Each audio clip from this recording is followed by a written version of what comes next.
നമസ്കാരം. മാസപ്പടി കേസിൽ SFIO അന്വേഷണത്തിൽ വ്യാപകമായ ക്രമക്കേട് കണ്ടെത്തിയതിനെ തുടർന്ന്, അതായത് കള്ളപ്പണം വെളുപ്പിക്കൽ നടന്നു എന്ന് സ്ഥിരീകരിച്ചതിനെ തുടർന്ന് ED മുഖ്യമന്ത്രിക്കും മകൾക്കുമെതിരെയുള്ള കേസിൽ ഇപ്പോൾ രംഗത്ത് വന്നിരിക്കുകയാണ്. എക്സാലോജിക്കുമായി ബന്ധപ്പെട്ട മാസപ്പടി കേസിൽ ED കേസ് രജിസ്റ്റർ ചെയ്ത് കഴിഞ്ഞു. അതിനുശേഷം കഴിഞ്ഞ ദിവസം ഈ VD സതീശൻ, കേരളത്തിൻ്റെ പ്രതിപക്ഷ നേതാവ് VD സതീശൻ്റെ ഒരു പ്രസ്താവന, ആ പ്രസ്താവന ഇങ്ങനെയാണ്. അതായത് മുഖ്യമന്ത്രി പിണറായി വിജയനെതിരെ, അല്ലെങ്കിൽ മുഖ്യമന്ത്രി പിണറായി വിജയൻ്റെ മകൾക്കെതിരെ ED കേസെടുത്തത് ഒരു തെരഞ്ഞെടുപ്പ് സ്റ്റണ്ടാണ് എന്നാണ് അദ്ദേഹം പറഞ്ഞത്. ഈ പ്രസ്താവന നമുക്ക് പരിശോധിച്ചാൽ ഇതിൽ കൃത്യമായി രണ്ട് കാര്യങ്ങളുണ്ട്. VD സതീശൻ്റെ പ്രസ്താവന ശരിയാണോ എന്ന് പരിശോധിച്ചു കഴിഞ്ഞാൽ തീർച്ചയായും 100% തെറ്റാണ് എന്ന് തന്നെ പറയേണ്ടി വരും. അതിൻ്റെ കാരണമായി കാണിക്കാനുള്ള ഉദാഹരണം ദില്ലി എന്ന സംസ്ഥാനമാണ്. ഡൽഹിയിൽ ആം ആദ്മി പാർട്ടിയുടെ ഭരണമാണ് എന്നറിയാം. അവരുടെ മുഖ്യമന്ത്രി അരവിന്ദ് കെജ്രിവാൾ ഇപ്പോൾ ജയിലിലുമാണ് എന്ന കാര്യവും നമുക്കെല്ലാവർക്കും അറിയാം.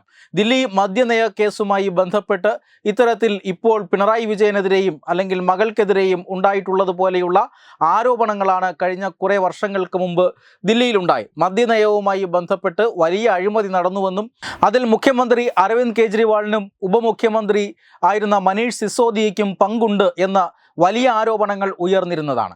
അന്നൊക്കെ കോൺഗ്രസ്സുകാർ ഡൽഹിയിൽ ആരോപിച്ചിരുന്നത് ആം ആദ്മി പാർട്ടിയും BJPയും തമ്മിൽ രഹസ്യ രാഷ്ട്രീയ ബന്ധമുണ്ടെന്നും ദില്ലിയിൽ കോൺഗ്രസിനെ ഇല്ലാതാക്കാൻ വേണ്ടി ആം ആദ്മി പാർട്ടി നേതാവായ മുഖ്യമന്ത്രി അരവിന്ദ് കെജ്രിവാളിനെതിരെ കേന്ദ്ര ഏജൻസികൾ ബോധപൂർവം കേസെടുക്കാതിരിക്കുകയാണ് എന്നുമുള്ള ആരോപണങ്ങളാണ് ഉയർത്തിയത്. അതായത് കേരളത്തിൽ ഇന്ന് VD സതീശനും ടീമും ഉന്നയിക്കുന്നതിന് സമാനമായ ആരോപണങ്ങളാണ് ഡൽഹിയിൽ കഴിഞ്ഞ കുറേ മാസങ്ങൾക്ക് മുമ്പ് ഡൽഹി കോൺഗ്രസ് ഘടകം ഉപയോഗിച്ചു കൊണ്ടിരുന്നത്, അല്ലെങ്കിൽ അത്തരത്തിലുള്ള ആരോപണങ്ങളാണ് ഉയർത്തിക്കൊണ്ടിരുന്നത്. ഡൽഹി മുഖ്യമന്ത്രിയും അതുപോലെ തന്നെ കേന്ദ്ര സർക്കാരും തമ്മിൽ രഹസ്യ ധാരണയിലാണ്. ED പോലുള്ള കേന്ദ്ര ഏജൻസികൾ ഡൽഹി മുഖ്യമന്ത്രിയെ തൊടുന്നില്ല. ഇപ്പോൾ സമാനമായ ആരോപണമാണ് കേരളത്തിലും, അതായത് പിണറായി വിജയനെതിരെ കേന്ദ്ര ഏജൻസികൾ വരുന്നില്ല എന്തുകൊണ്ട് എന്നൊക്കെയുള്ള ചർച്ചകളാണ് കഴിഞ്ഞ കുറേ നാളായി കേരളത്തിൽ നടന്നത്.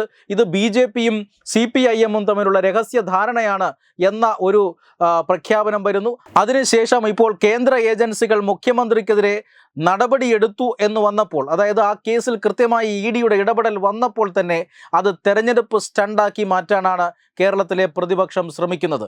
നിലപാടുകളിൽ യാതൊരു സ്ഥിരതയുമില്ലാത്ത ഒരു പാർട്ടിയായി കേരളത്തിലെ പ്രതിപക്ഷം മാറിയിരിക്കുകയാണ്. ഇനി നാളെ ഈ അരവിന്ദ് കെജ്രിവാളിനെ അറസ്റ്റ് ചെയ്തതുപോലെ എക്സാലോജിക് കേസിൽ മുഖ്യമന്ത്രിയുടെ മകളെയോ അല്ലെങ്കിൽ മുഖ്യമന്ത്രിയെയോ ചോദ്യം ചെയ്താൽ, അല്ലെങ്കിൽ അവർക്കെതിരെ ഏതെങ്കിലും തരത്തിലുള്ള നടപടി സ്വീകരിച്ചാൽ, പ്രതിപക്ഷ ഇന്ത്യ മുന്നണിയിലെ പ്രധാനപ്പെട്ട നേതാവാണ് പിണറായി വിജയൻ എന്ന് നമുക്കറിയാം. ഇന്ത്യ മുന്നണിയിലെ പ്രധാനപ്പെട്ട ഒരു ഘടകകക്ഷിയാണ് CPIMന് ഇന്ത്യയിലുള്ള ഏക മുഖ്യമന്ത്രി പിണറായി വിജയനുമാണ്.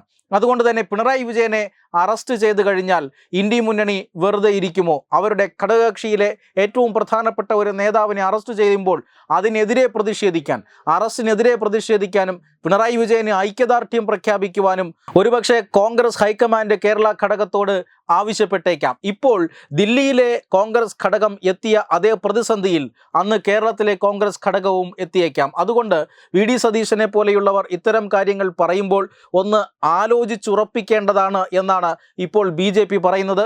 നാളെ മുഖ്യമന്ത്രി പിണറായി വിജയനെതിരെ എന്തെങ്കിലും നടപടി ഉണ്ടായാൽ ഇതേ നിലപാട് തന്നെ ആയിരിക്കുമോ?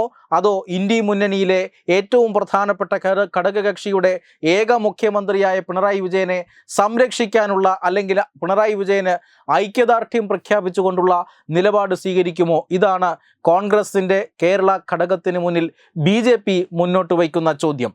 രണ്ടാമത്തെ കാര്യം എന്നത്, ഈ പിണറായി വിജയനെതിരെയുള്ള മാസപ്പടി കേസായിക്കോട്ടെ അല്ലെങ്കിൽ മറ്റേതെങ്കിലും തരത്തിലുള്ള ആരോപണങ്ങളായിക്കോട്ടെ, ഈ ആരോപണങ്ങൾക്കെല്ലാം ഒരു ചെറുവിരലനക്കാൻ ഇതുവരെ കേരളത്തിലെ കോൺഗ്രസ് നേതൃത്വത്തിനോ അതുപോലെ തന്നെ പ്രതിപക്ഷ നേതാവ് VD സതീശനോ സാധിച്ചിട്ടില്ല എന്നുള്ളതാണ്. ഈ വായ്ത്താരി അല്ലാതെ മറ്റൊരു നടപടിയും എടുക്കാൻ കേരളത്തിലെ പ്രതിപക്ഷത്തെ കൊണ്ട് സാധിച്ചിട്ടില്ല. കാരണം ഈ പറയുന്ന SFIO അന്വേഷണം ആവശ്യപ്പെട്ടുകൊണ്ട് കോടതിയിൽ പോയത് BJP നേതാവായ ഷോൺ ജോർജാണ്. കോടതിയിൽ SFIO അന്വേഷണത്തിന് ഉത്തരവിടുമെന്ന ഘട്ടത്തിൽ കേന്ദ്ര സർക്കാർ SFIO അന്വേഷണത്തിന് ഉത്തരവിടുന്നു. അതിനുശേഷം ED വരുന്നു. ഇതിൻ്റെയൊക്കെ പിന്നിൽ കൃത്യമായ ഫോളോ അപ്പ് ചെയ്യുന്നത് ഒരിക്കലും കേരളത്തിലെ പ്രതിപക്ഷമായ UDF അല്ല എന്നോർക്കണം. ആദായ നികുതി ഇൻ്ററിം സെറ്റിൽമെൻറ്റ് ബോർഡിൽ നിന്ന് തുടങ്ങുന്ന ഈ പ്രശ്നങ്ങൾ, അതോടൊപ്പം തന്നെ അതിനുശേഷം ബാംഗ്ലൂർ ROCയുടെ റിപ്പോർട്ട് വരുന്നു. ROCയുടെ റിപ്പോർട്ടിന് ശേഷം കമ്പനികാര്യ മന്ത്രാലയം അന്വേഷിക്കുന്നു. അതിനുശേഷം SFIO അന്വേഷണം വരുന്നു. ഇപ്പോൾ EDയുടെ അന്വേഷണം വന്നു കഴിഞ്ഞു. CBIയും സംസ്ഥാനത്തേക്ക് എത്താനുള്ള എല്ലാ സാധ്യതകളുമുണ്ട്. ഈ പോരാട്ട ചിത്രത്തിലൊന്നും തന്നെ UDFO VD സതീശനോ ഇല്ലാത്തത് എന്തുകൊണ്ട് എന്ന ചോദ്യത്തിന് കേരളത്തിലെ പ്രതിപക്ഷം കേരളത്തിലെ ജനങ്ങളോട് മറുപടി പറയേണ്ടി വരും. ഇപ്പോൾ ഒരു എക്സാലോജിക്കും അതുപോലെ തന്നെ CMRLുമായിട്ടുള്ള ഒരു മാസപ്പടി ഇടപാട് മാത്രമല്ല, CMRLൻ്റെ മാതൃകയിൽ ഏതാണ്ട് 12ഓളം കമ്പനികളുമായി മുഖ്യമന്ത്രിയുമായി ബന്ധപ്പെട്ട കേന്ദ്രങ്ങൾക്ക് ദുരൂഹമായ സാമ്പത്തിക ഇടപാടുകളുണ്ട് എന്നാണ് ഇപ്പോൾ SFIO കണ്ടെത്തിയിരിക്കുന്നത്.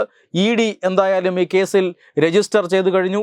വലിയ രാഷ്ട്രീയ ആശയക്കുഴപ്പത്തിലേക്ക് നീങ്ങുന്നത് CPMഉം UDFൻ്റെയും നേതൃത്വങ്ങളാണ്. വെബ് ഡെസ്ക് തത്വമൈ ന്യൂസ്.